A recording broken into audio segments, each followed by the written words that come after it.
Bonjour, donc dans cette partie nous allons voir une petite aide pour le cours. Donc déjà il y a des relations à connaître, donc il faut les admettre. Donc si je prends un condensateur, ici, j'ai représenté son symbole, la tension aux bornes du condensateur je l'ai appelée UC et le courant qui traverse le condensateur je l'ai appelé IC. Comme on est en régime variable, il y a une relation entre cette tension et ce courant qui est la suivante. Donc c'est le courant IC, c'est égal à la capacité du condensateur C, exprimé en farad, fois ce terme-là, donc d de UC sur dt, c'est la dérivée de la tension UC par rapport au temps. Donc en mathématiques, c'est Y'. Ensuite, pour la bobine, il y a une relation aussi, donc pareil, je vous donne la tension, je l'appelais UL cette fois-ci, le courant qui traverse la bobine, je l'appelais IL, la tension borne de la bobine, UL, c'est un coefficient L, donc ce coefficient c'est l'inductance, et elle s'exprime en Henry, symbole H, fois la dérivée du courant par rapport au temps. Donc ces deux relations-là, il faudra les admettre. Bon, pour la résistance, je n'ai pas rappelé, mais on applique la loi d'Ohm, U, R pour une résistance, c'est R, la résistance, fois le courant I qui passe dans la résistance. Donc, pour pouvoir traiter les régimes transitoires, il faut savoir ce que c'est qu'un circuit du premier ordre. Donc un circuit du premier ordre, avant de commencer, je fais un petit rappel mathématique sur ce qui est des équations différentielles du premier ordre.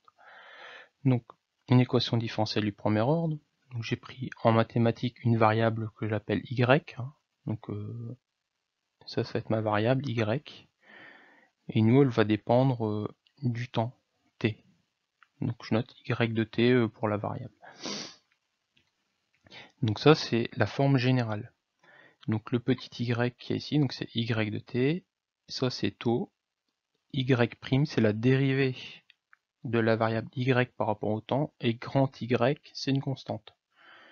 Donc si vous avez une variable qui répond à cette équation-là, c'est une équation différentielle du premier ordre. Donc taux c'est une constante de temps. Donc les constantes de temps on les exprime en secondes. Donc la variable c'est y. Donc c'est y de t normalement, comme j'ai noté là, je n'ai pas noté en entier.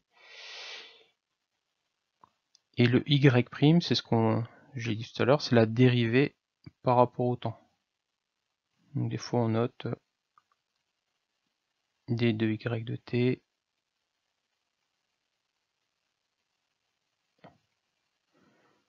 sur dt. Donc si jamais la variable elle est constante, je l'appelle, je sais pas, grand Y, si je fais la dérivée de grand Y par rapport au temps, c'est constant, ça fait 0, et on trouve grand Y égale grand Y, donc ça fonctionne.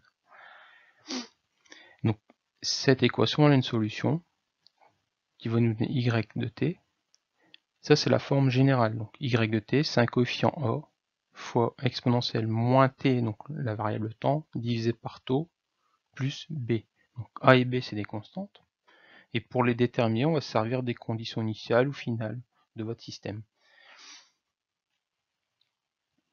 Voilà.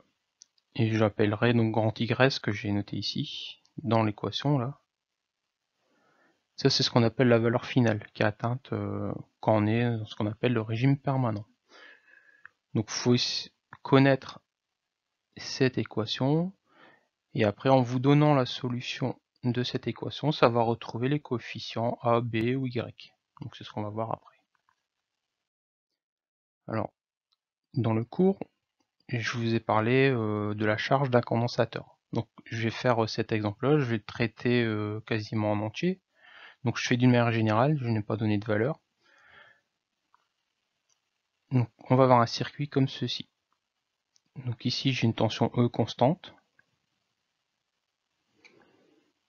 J'ai appelé la tension borne du condensateur UC, la tension borne de la résistance UR. Donc ça c'est votre circuit. Donc dans votre circuit,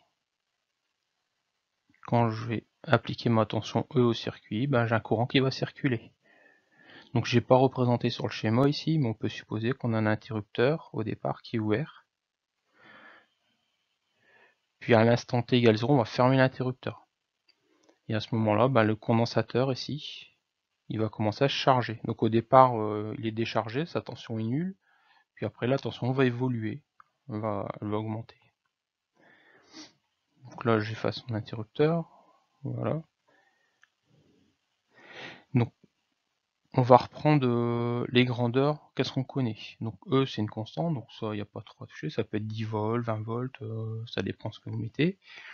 La tension ici, UC, au bord du condensateur. On a vu juste avant, il y a une relation entre UC et IC. Et le courant I, là je l'appelais I, qui passe dans le condensateur. Donc I, c'est la capacité du condensateur, C, exprimé en farad, fois la dérivée de cette tension par rapport au temps.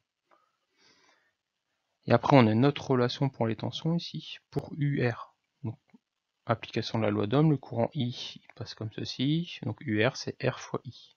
J'ai repris ici les relations. Donc, E, c'est constant, UR, R fois I. Et I, c'est C, D de UC sur DT. Donc déjà, ça, il faut bien le repérer. Ensuite, on va appliquer une loi d'émail. Donc loi d'émail, on donne un sens de parcours. Je vais avoir E, là c'est opposé, donc moins UC, moins UR égale 0. Donc on a cette équation là, donc je peux dire que E c'est UC plus UR. Et à ce moment là ici, on va remplacer avec ce qu'on connaît ici. Donc ce qui nous intéresse c'est la tension UC, ça va être notre variable.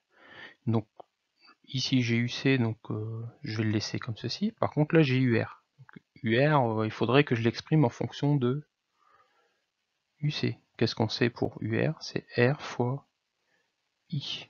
Et I, c'est C D de UC sur DT. Donc ce que je vais faire, c'est que, au lieu d'écrire I, je vais écrire C fois D de UC sur DT. Donc ma relation, qu'est-ce qu'elle devient? UC égale R fois C fois D de UC sur DT plus E. Donc ce qu'on voit là, c'est comme j'expliquais tout à l'heure, c'est une équation différentielle du premier ordre. Ça, c'est votre variable. Ça, c'est la dérivée de la variable par rapport au temps. Valeur finale. Et ce qu'il y a devant la dérivée ici, c'est ce que j'avais appelé taux, la constante de temps du circuit. Nous allons voir maintenant la solution de notre équation. Donc la forme, on vous la donne. Le but, c'est de déterminer les coefficients A et B. Donc pour ça, il faut se servir de ce qu'on appelle les conditions initiales, à t égale 0, et aussi de la condition finale pour un t temps infini. Donc premièrement, pour t égale 0, on a dit, vous vous souvenez, l'interrupteur ouvert, le condensateur est initialement déchargé. Donc s'il est déchargé, sa tension à ses bornes, elle est nulle. Ce que j'ai indiqué ici. Donc qu'est-ce que je vais dire? Je vais dire ça, ça vaut 0. Là, je vais remplacer le temps par 0. Donc, exponentielle de 0, ça fait 1. Donc A fois 1, ça fait A. Il va me rester donc 0 égale A plus B. Qu'est-ce qu'on peut dire? A égale moins B. Pour l'instant, c'est tout ce qu'on peut dire.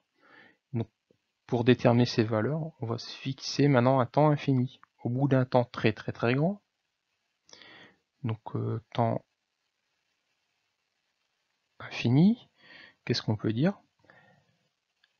C'est que le condensateur il sera chargé. Sa valeur, ça vaudra E, la tension qu'on met au départ dans notre circuit. Donc ça va valoir E.